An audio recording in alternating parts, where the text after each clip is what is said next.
Buenas noches, hoy vamos a hablar sobre las neuronas.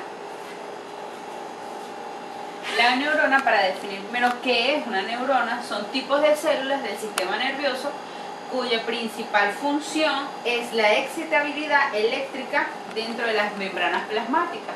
Esta especialidad es una recepción de estímulos conducidos por los impulsos nerviosos. En la unidad, que es la parte funcional de la estructura del tejido de la célula nerviosa, puede o se está presentada en diversos tamaños, formas que pueden ser estrelladas, fusiformes o pirámides. Una neurona está compuesta por tres elementos fundamentales, que es el cuerpo neuronal o soma, las dendritas y el axón. Para conversar sobre esto, tenemos la siguiente lámina. La primera parte, que es la soma neural, es esa posición central de la célula donde se localiza un organelo de la neurona que tiene una capacidad de síntesis proteica que presenta un núcleo abundante en las eucromatinas. Tenemos las dendritas, que son las prolongaciones citoplasmáticas debido al trámite de los impulsos periféricos hacia el soma. Podemos decir que es la porción receptora de la célula. Esta tiene un diámetro mayor del axón, pero generalmente son múltiples ramificaciones. Y tenemos el axón como una prolongación más larga de la neurona, en la que se encarga de conducir los impulsos desde el soma hacia las otras neuronas o células efectoras, inicial como un axónico. ¿Okay? Cuando vemos las imágenes, las dos imágenes que tenemos en la lámina, se clasifica o se determina el cuerpo neuronal, la dendrita y el axón dentro de las estructuras. ¿Okay? La soma es la parte del núcleo central, el axón es la parte más larga de la estructura y las dendritas son todas esas prolongaciones que se dan, que nos permite la transmisión de los impulsos nerviosos. Tenemos la clasificación de las neuronas según el número anatómico de sus prolongaciones. Pueden ser unipolares, bipolares o multipolares. ¿Cuáles son las unipolares? Son aquellas desde las que nace solo una prolongación que se bifurca y se comporta funcionalmente como un axón. Tenemos las bipolares, que poseen un cuerpo celular alargado extremo de una parte de una dendrita y de otro axón, que solo puede ser uno por neurona. El núcleo de este tipo de neurona se encuentra ubicado en el centro y se evidencian las señales hacia ambos polos de la misma. Y tenemos la multipolar, que tiene una gran cantidad de dendritas que nacen desde el cuerpo celular. Este tipo de células son las clasificadas como neuronas con prolongaciones pequeñas o prolongaciones largas o axones representativos dentro de la neurona. Tenemos otra clasificación de las neuronas que es de acuerdo a la naturaleza del axón y de las dendritas. El axón puede ser muy largo o Golgi de tipo 1, que es un axón ramificado de lejos del pericarpio, que es un axón de hasta 1 metro. El axón corto de Golgi tipo 2 es el axón que está ramificado junto a las somas de la célula. Y sin axón definido o isodendríticas, que son las dendritas rectilíneas, que son ramificadas de modo de ramas de hijas o más largas, las ideodendríticas, que son las dendritas organizadas, o las hilodendríticas, intermedias entre los dos tipos anteriores.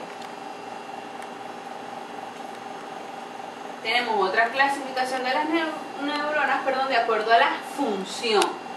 Tenemos la neurona sensitiva, que conduce los impulsos de la piel, otros órganos de los sentidos o de la médula espinal y del cerebro. Tenemos las neuronas motoras, que están llevadas a los impulsos fuera del cerebro a la médula espinal.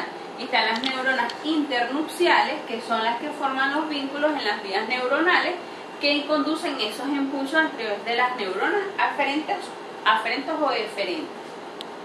La función de la neurona tiene una capacidad de comunicarse a través de las dendritas, o esa capacidad de rapidez de esas distancias o esas largas distancias, como unas células nerviosas musculares o glandulares. A través de las neuronas se transmiten señales eléctricas denominadas impulsos nerviosos. Si vemos la imagen, podemos determinar dónde se produce la sinapsis, que es el botón sináptico, es donde está el impulso, que es el que está recubierto por la franja roja.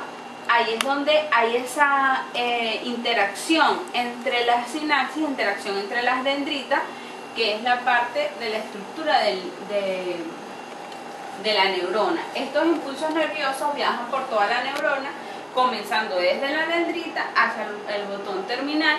Ahí hay la conexión de ambas dendritas, que es el botón de la sinapsis, y se produce la sinapsis como tal, que determina ese impulso nervioso.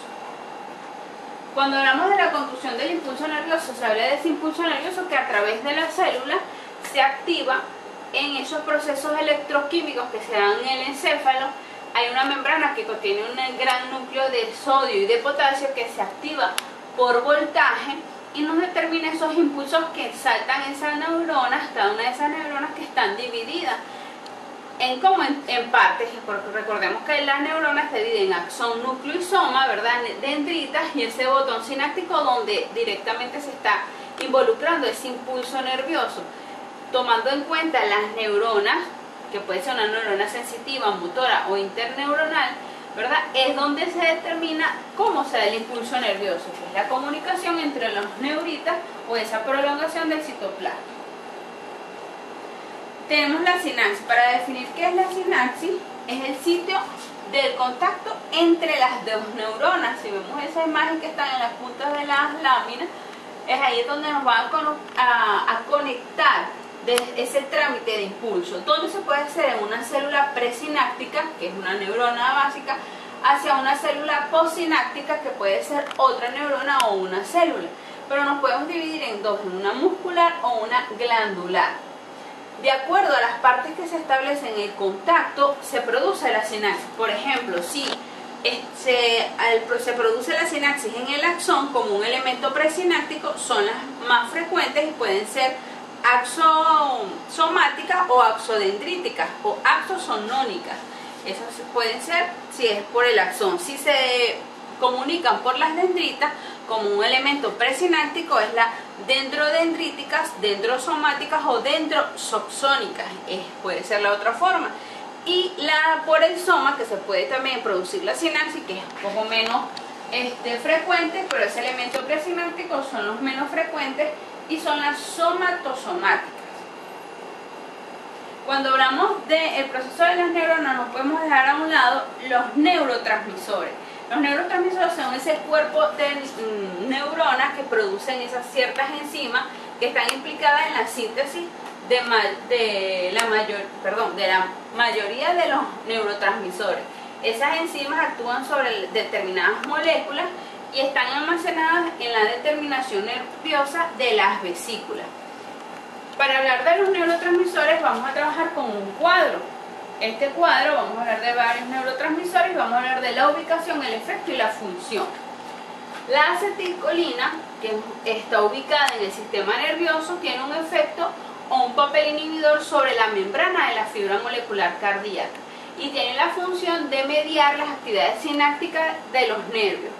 El glutamato está ubicado en el sistema nervioso central, tiene un efecto como la sinapsis, está implicada en los procesos del aprendizaje y de la memoria y tiene la función responsable de la transmisión sináptica o la parte de excitación de la plasticidad y la sinapsis. El ácido gamma o aminoburítico desempeña el papel principal en la reducción de la excitabilidad neuronal o en el largo sistema nervioso. Tiene el efecto responsable de la regulación del tono muscular y tiene la función de facilitar la disminución de los síntomas de algunos trastornos cerebrales como las convulsiones y los espasmos musculares. La dopamina tiene un sistema nervioso central, está ubicado allí, presente en las diferentes partes del cerebro, tiene un efecto importante en todas las respuestas nerviosas relacionadas con las expresiones emocionales y tiene la función de activar funcionalmente la parte motora. Funciones consisten en inhibir la liberación de la prolactina en un lóbulo de la hipófisis y también ayuda al papel del aprendizaje obteniendo memoria más eficaz. Este cuadro termina con las siguientes dos neurotransmisores, que es la serotonina, que está ubicada en el cerebro en un 5%, y el resto en el intestino delgado, que también produce el resto de la serotonina sin llegar al cerebro y tiene otras funciones dentro del cuerpo. Cuando se presenta en niveles elevados provoca una sensación de placer, de bienestar dentro del cuerpo, pero en cantidades bajas la serotonina produce o se asocia con trastornos depresivos, ansiedad, estados agresivos, alteraciones del sueño y desequilibrio mental. También tiene como función regular el apetito, equilibrar el deseo sexual, controlar la temperatura corporal, activar la parte motora y las funciones perceptivas y cognitivas del individuo. La endorfina, como último neurotransmisor, se encuentra en el encéfalo y se segrega como una reacción a dolores muy intensos. Tiene el efecto, ¿verdad?, de ayudar a liberar las hormonas sexuales que generan el apetito sexual, fortalece el sistema inmune, modula el apetito y sirve para el dolor en las partes de traumas o enfermedades agudas o intensivas. Su función es la disminución del dolor y alcanza la sensación de bienestar. Con esto finalizamos lo que es la parte de los neurotransmisores y la exposición de las neuronas. Muchas gracias.